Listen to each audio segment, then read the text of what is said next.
নমস্কার, শুভ সন্ধ্যা। চলে এসেছি প্রতি রবিবারের মতো সাহিত্যের প্রাঙ্গণে, সংস্কৃতের অঙ্গনে গ্রুপে অনলাইন কবিতার ক্লাস নিয়ে। পুজো আসছে, বেশ আজকে আমি বাইরে বেরিয়ে দেখলাম বেশ ভিড় হচ্ছে। আবার এদিকে শোনা যাচ্ছে, আমরা কাগজে যা পড়ছি, করোনার প্রকোপ আবার অনেকটাই বেড়ে যাচ্ছে। এই সব মিলিয়ে আমরা একটা সংকটময় পরিস্থিতিতে রয়েছি বলা যায়। তো যাই হোক, বিশ্বের পরিস্থিতিও খুব একটা যে বলবো খুব একটা হয়তো ভালো না, কারণ এমন কিছু মানুষ যারা নিজেদের দেশপ্রেমিক বলে দাবি করছে, তারা কি সত্যিকারের দেশপ্রেমিক? দেশপ্রেমিকরা ঠিক কেমন হওয়া উচিত? অনেক রকম সমস্যা সৃষ্টি করছে যেসব মানুষরা, তারা নিজেদের দেশপ্রেমিক বলে দাবি করছে। কবি সুনীল গঙ্গোপাধ্যায়ের জন্মদিন গেল কয়েকদিন আগেই। আমি তাকে শ্রদ্ধা নিবেদন করে প্রণাম জানিয়ে আজকে তার একটি কবিতা শেখাবো। খুব ছোট্ট একটি কবিতা, কিন্তু এই আজকের দিনে খুব প্রাসঙ্গিক একটি কবিতা, তোমার সঙ্গে দেখা হলে।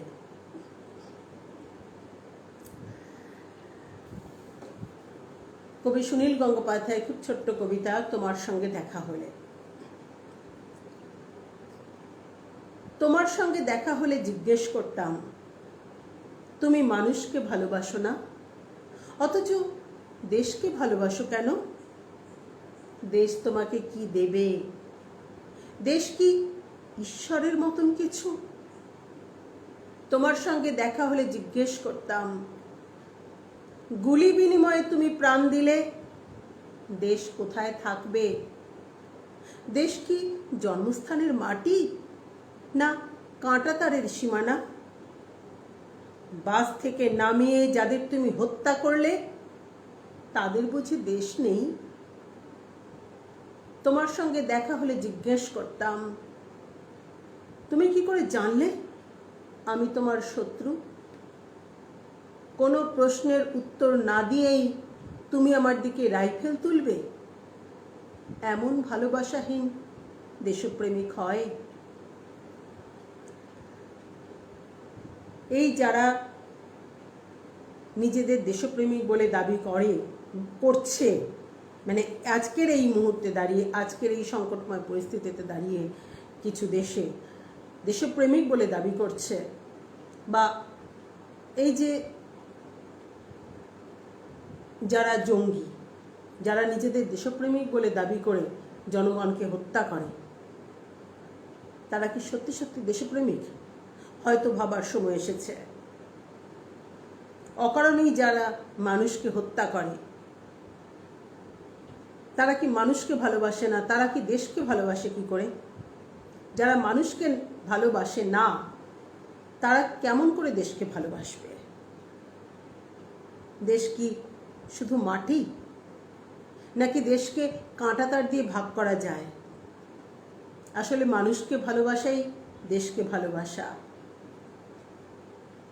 হ্যাঁ স্বপনদা, শুভ সন্ধ্যা। তো এই যে কবিতাটি সুনীল গঙ্গোপাধ্যায়ের একটি ছোট্ট কবিতা, কিন্তু অসাধারণ একটি কবিতা। আর আজকের দিনে যেহেতু এত প্রাসঙ্গিক, তাই আমি এই কবিতাটি আজকে পছন্দ করলাম, নির্বাচন করলাম। এখানে প্রশ্ন রয়েছে। মৈত্রেয়ী, শুভেচ্ছা, ধন্যবাদ, সঙ্গে থাকো। অনেকগুলো প্রশ্ন রয়েছে। প্রশ্নগুলো তিনি তুলে ধরেছেন, প্রশ্নগুলো তিনি ছুঁড়ে দিয়েছেন। কার দিকে? সবার দিকে, দর্শকের দিকে। মানে এই যে প্রশ্নগুলো আমি যে বলবো, মঞ্চে বলবো, এই প্রশ্নগুলো দর্শককে ছুঁড়ে দিতে হবে, যাতে দর্শক নিজেরা ভাবতে পারে যে সত্যি সত্যি কেমন হওয়া উচিত, বা প্রশ্নটা একদম যেন সঠিক জায়গায় গিয়ে ঘা লাগে, এরকম করে বলতে হবে।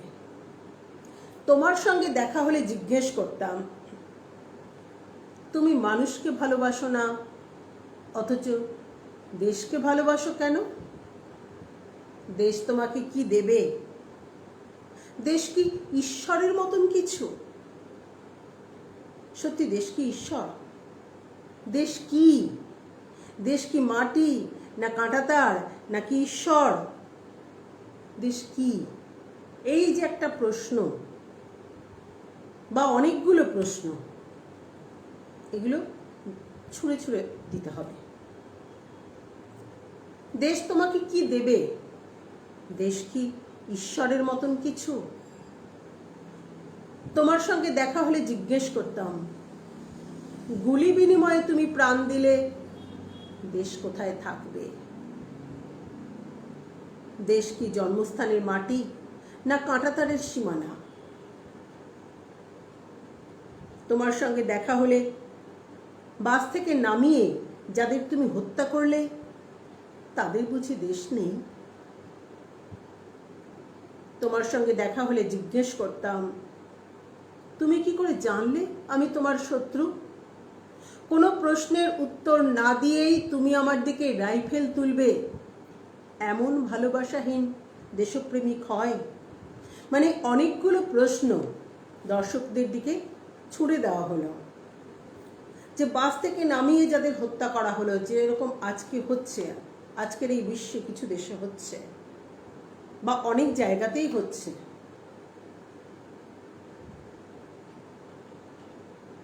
তাদের কি দেশ নেই? বাস থেকে নামিয়ে যাদের হত্যা করা হয়েছে তাদের কি দেশ নেই? তারা কি সেই দেশের মানুষ নয়? এই যে একটা বিশাল বড় প্রশ্ন। গুলি বিনিময়ে তুমি প্রাণ দিলে দেশ কোথায় থাকবে? এই যে একটা প্রশ্ন, গুলি বিনিময়ে প্রাণ দিলে দেশ কোথায় থাকবে? আসলে যখন মানুষকে ভালোবাসা হয় তখন সেই ব্যাপারটা জনমানসে দীর্ঘকালীনভাবে থেকে যায়। আমরা কি সত্যি মানুষ হব? এটা একটা বিশাল প্রশ্ন। আমরা কি সত্যি মানুষ হব? মানুষের মধ্যে সত্যিকারের সচেতনতা যখন আসবে তখনই আমরা সত্যিকারের মানুষ হব।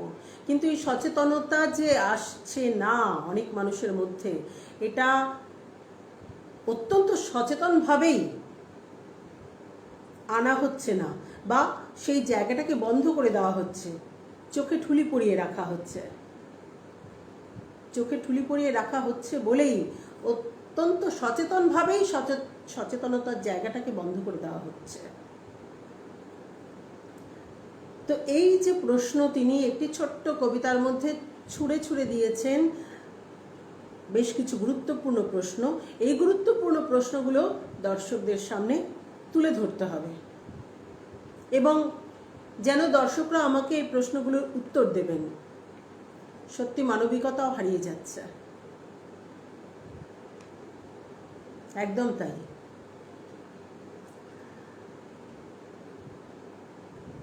আসলে এই যে জঙ্গি, বিশ্বব্যাপী যে জঙ্গি হামলা বা জঙ্গিদের যে পেছন থেকে যে উস্কানি দেওয়া হচ্ছে বা পেছন থেকে যে ওদের সাপোর্ট করা হচ্ছে, এই ব্যাপারটা যতদিন না বন্ধ হবে ততদিন মানবিকতা অনেকটাই আটকে থাকবে, মানবিকতাটা আসবে না। মানুষ হওয়া ব্যাপারটাকে হবে না, মানুষ হওয়াটা হবে না। তো এই যে প্রশ্নগুলো আমাদের ছুঁড়ে ছুঁড়ে দিতে হবে দর্শকদের কাছে। কখনো আমি প্রথম কথা হচ্ছে, আমি এই কবিতাটিকে কোন পিচে বলবো সেটা একটা বিরাট প্রশ্ন। প্রথম থেকে আমি কোন পিচটাকে বেছে নেব, এবং তারপরে আমি কতটা ওপরে যাব বা নিচে আসবো সেটাও একটা বড় প্রশ্ন। এবং এই যে প্রশ্নগুলো আমি ছুঁড়ে দেব, এই ছুঁড়ে দেওয়ার সময় আমি কোন শব্দগুলোর ওপরে বেশি জোর দেব, বেশি হাইলাইট করব, বেশি মানে মানুষের কাছে বেশি করে যাতে শব্দগুলো ধরা দেয়, এই ব্যাপারটাকে দেখতে হবে।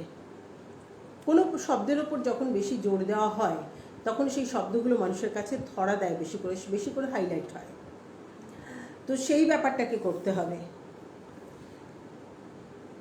প্রশ্নগুলোকে সঠিকভাবে, সঠিক জায়গায়, সঠিক শব্দের ওপর জোর দিতে হবে। দেশ তোমাকে কি দেবে? দেশ তোমাকে কি দেবে?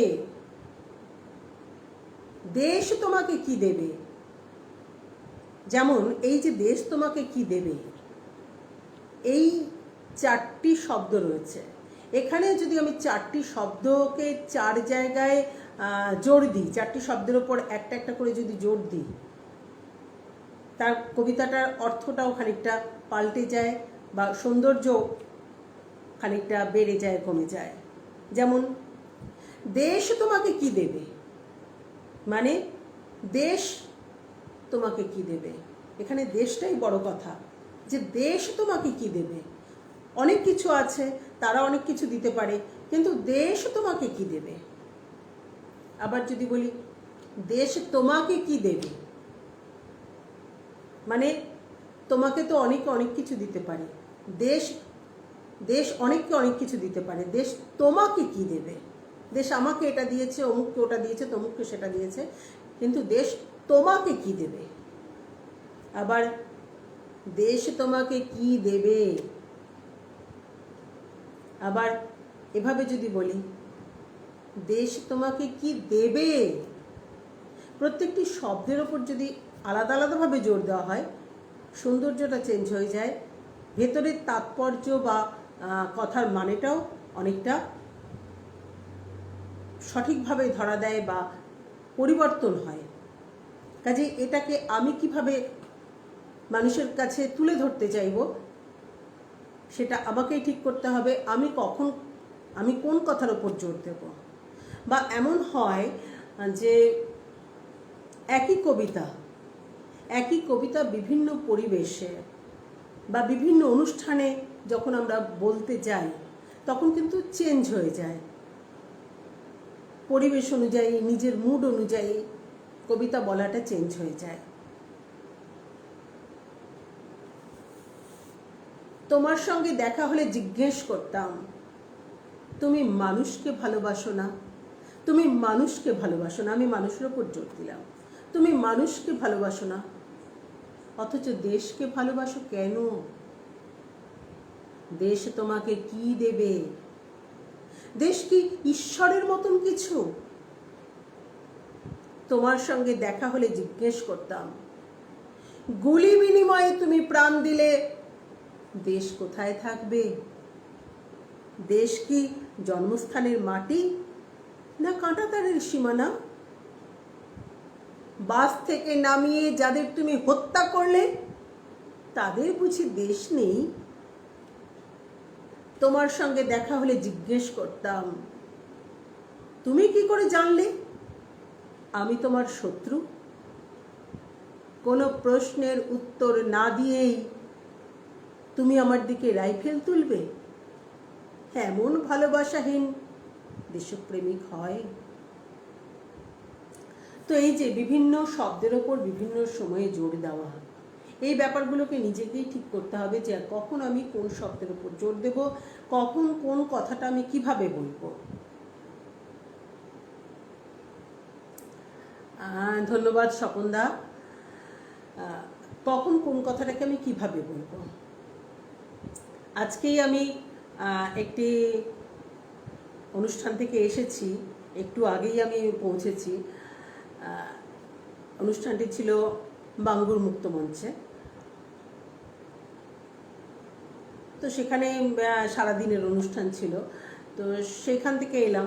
সেই যে পরিবেশ, সেই পরিবেশটা একরকম, একদম পুরো খোলা একটা পরিবেশ, আবার একটা হলের পরিবেশ একরকম। কাজেই আমি যে কবিতাটি বললাম ওখানে, খনা জন্ম কবিতাটি আমি বলেছি, তো আমি হলে যখন বলবো, আমার হলে বলা যেরকম হতো, ওইখানে বলাটা কিন্তু অন্যরকম হলো। আবার সেখানে দর্শকরা বেশিরভাগই মহিলা ছিল, বলাটা আমার পুরো চেঞ্জ হয়ে গেল। কাজেই কোনো কবিতাকে যেমন গানকে যেমন সুর তাল লয়ের মধ্যে বেঁধে রাখা যায়, কবিতাকে তো বাঁধা যায় না। কবিতা তার রূপ রস চেঞ্জ করে বলা যায়। কাজেই আমি কখন কোন পরিবেশে কোন কবিতাটি বলবো, কিভাবে বলবো। আর একটা কথা বলি এর মধ্যে, কবিতা নির্বাচন এই ব্যাপারটা কিন্তু খুব জরুরি। কোনো অনুষ্ঠানে আমি কোন কবিতা বলবো, আসলে এমনও হয় বেশিরভাগ ক্ষেত্রে আমি দেখেছি, আমার নিজের ক্ষেত্রে এমন হয়েছে বেশি, যে আমি যে কবিতাটি বলবো বলে ভেবে গেছিলাম, হয়তো একটি কবিতা বা দুটি কবিতা বলার সুযোগ সেখানে, আমি যে কবিতা বলবো বলে ভেবে গেছিলাম পরিবেশ ঠিক সেই কবিতা বলার জন্য সঠিক নয়। তখন আমাকে কবিতা চেঞ্জ করতে হলো ওখানে বসে। বা আমি যে কবিতা বলবো সেই কবিতা হয়তো অন্য কেউ বলে দিয়েছে, তখন এটা তো ভালো লাগে না শুনতে, বা এটা ঠিকও নয় যে একটি কবিতা একজন বললো আর তারপর আমি সেই কবিতাটি বলবো। এটা বলা উচিত নয় মোটেই। তখন চেঞ্জ করতে হয় ওখানে বসে। কাজে এই ব্যাপারগুলো কিন্তু চেঞ্জ হয়, পরিবর্তন হয়। কবিতার মুড, কবিতা সমস্ত কিছুই পরিবর্তন হয়। তো আজকে অনেকক্ষণই কথা বললাম, মানে অনেকক্ষণ বলতে একটি ছোট্ট কবিতা নিয়ে আমি বললাম। বেশ খানিকক্ষণ ধরে কবিতাটি, এই যে প্রশ্ন ছুঁড়ে দেওয়া দর্শকদের দিকে, এই দর্শকদের দিকে যদি সঠিকভাবে প্রশ্নগুলো ছুঁড়ে দেওয়া হয় তাহলে দর্শককে এটা ভাবাবে। আমরা স্বাধীনতা পেয়েছি, আমাদের প্রচুর দেশপ্রেমিক ছিলেন, তারা রক্ত দিয়েছেন, ব্যাপারটা আমরা সবাই জানি, কিন্তু সে একরকম ভাবা। আর এই যে ভাবাটা, এই ভাবাটা অন্যরকম। এই যে দেশপ্রেমিক, এরা কেমন দেশপ্রেমিক? আমরা দেখেছি দেশকে স্বাধীনতার জন্য তারা রক্ত দিয়েছেন, মহান দেশপ্রেমিক তারা। আর এই যে এখন দেখছি তারা কি চায়, তারা নিজেই জানে না কি চায়। অকারণে হত্যা। তো এই ব্যাপারগুলোকে তুলে ধরতে হবে, এবং প্রশ্নগুলো সঠিকভাবে যদি ছুঁড়ে দেওয়া যায় তাহলে দর্শক সেই প্রশ্নগুলো নিয়ে ভাববে, এবং এটাই আমাদের বলার উদ্দেশ্য। তো যাই হোক, আজকে আমি এখানেই শেষ করছি। সবাই খুব ভালো থাকবেন, স্বপনদা ভালো থাকবেন, মৈত্রী রয়েছে, ভালো থেকো। আর সবাইকে আমার আন্তরিক শুভেচ্ছা জানিয়ে আমি আজকের অনলাইন ক্লাস এখানেই শেষ করছি। নমস্কার।